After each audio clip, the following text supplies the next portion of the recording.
The quarterly reflection page is a place for you to record your grade. You'll want to record your grade in this area from your Schoology test.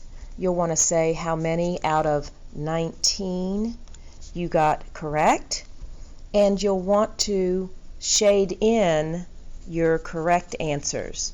You can tell what is correct when you go to the Schoology and you see to the right of the question 1 out of 1 questions was correct. That would be a correct answer.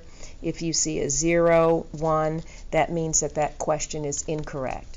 You'll go through your test and you will put a check mark by the ones that are correct. You'll want to do this with a colored pencil or pen, and you'll put an X by the ones that are incorrect.